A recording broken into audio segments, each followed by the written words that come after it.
Okay, so our presentation today is on social media harassment and online bullying.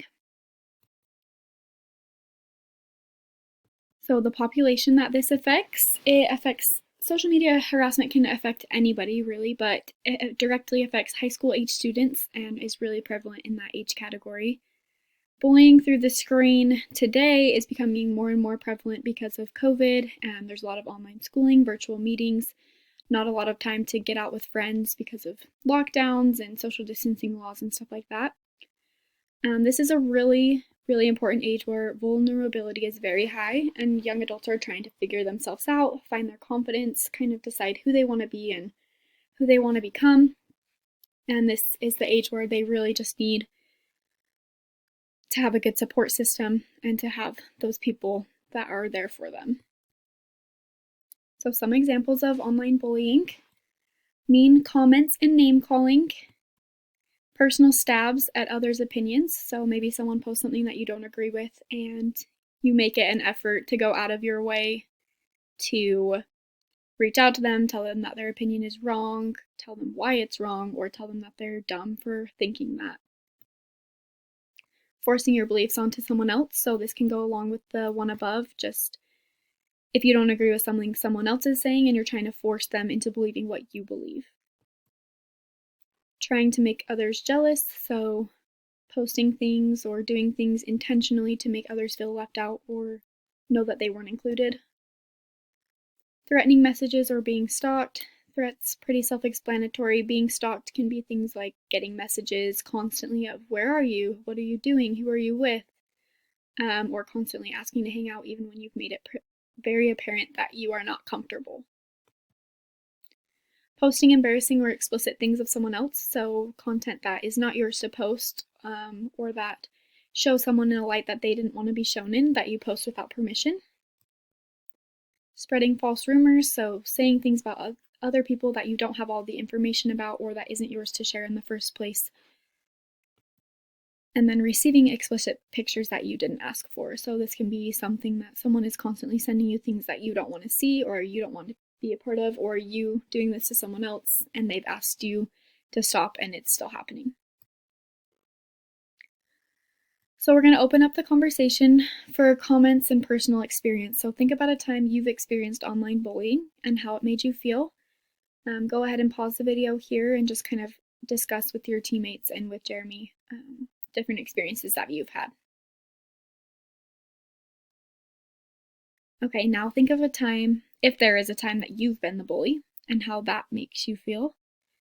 Again, pause the video, take some time to think about it, and share with your classmates.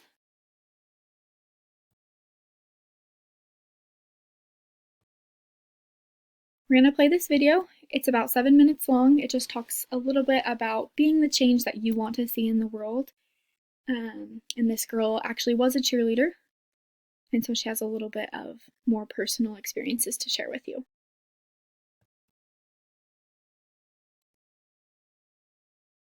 Be the change. With being a cheerleader, that means that you have a higher power to influence others. You get others to cheer at games, you get them to attend events and participate in school activities. When trying out for this team, that you knew that you were going to be held to a higher standard because people are constantly watching you. Use this power for good. Be kind on social media, build people up, help those in need. Reach out to those that might not have very many friends. Stand up for people online.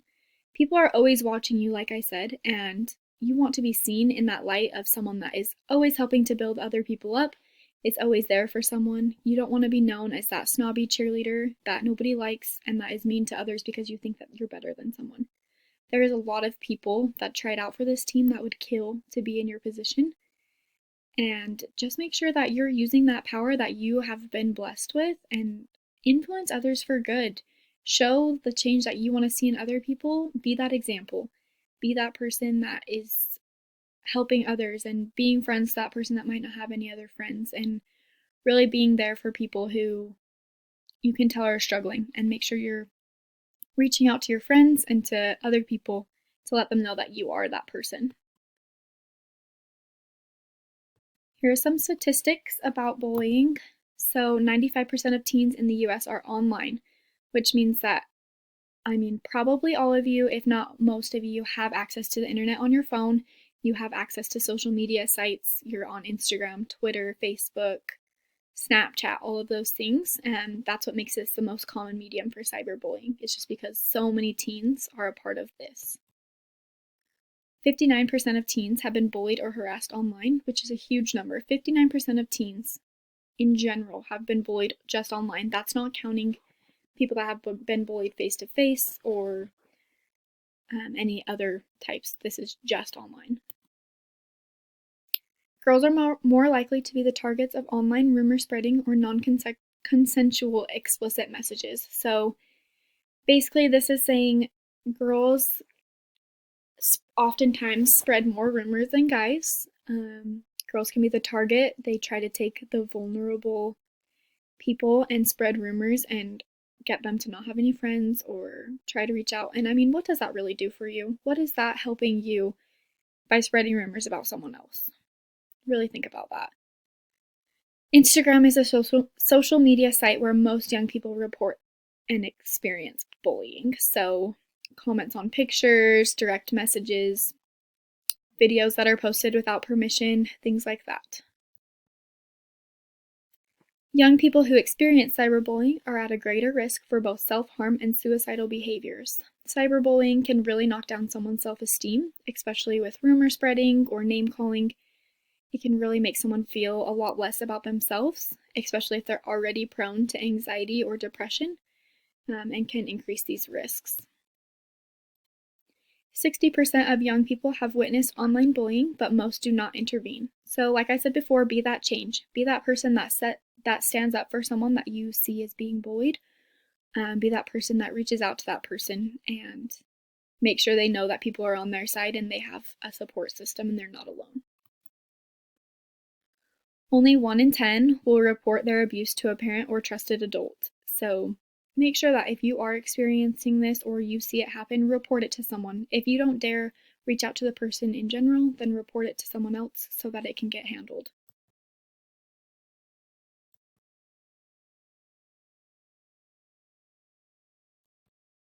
You never know what someone might be going through, so make sure you're thinking a little bit deeper. Reasons someone might be bullied can include dressing funny, don't have nice clothes, withdrawn, keep to themselves, afraid to get dressed in the locker room, along with many other things. Make sure that you're not just jumping and saying, oh, they're just weird, or oh, they're shy, they don't have any friends. Make sure you're really taking the time to think about why they might be going through these things. Maybe they're homeless, or they don't have a good support system at home, or they don't have parents and they're involved in the foster system and don't have a lot that is given to them. Maybe their parents lost their jobs and they're going through a lot of financial hardships. Maybe their parents are getting a divorce and they're trying to help out around the house. Maybe they're being abused or neglected. This is a big thing. Maybe they don't want to get dressed in front of you because they have bruises everywhere, so don't just automatically jump and tell them that they're weird or anything like that, especially with cheer. I know you guys just change in the locker room in between classes, so make sure that you're really just being there for people. Maybe they have a family member that's sick or has died and they're trying to cope with that, or maybe they're spending all of their time helping that family member that's sick and they don't have a lot of time to care for themselves. Maybe they don't have enough food at home, struggling financially. Being bullied and cyberbullied can make these situations even worse and may lead to depression and anxiety, suicidal ideations, and anger and frustration that can be taken out on others.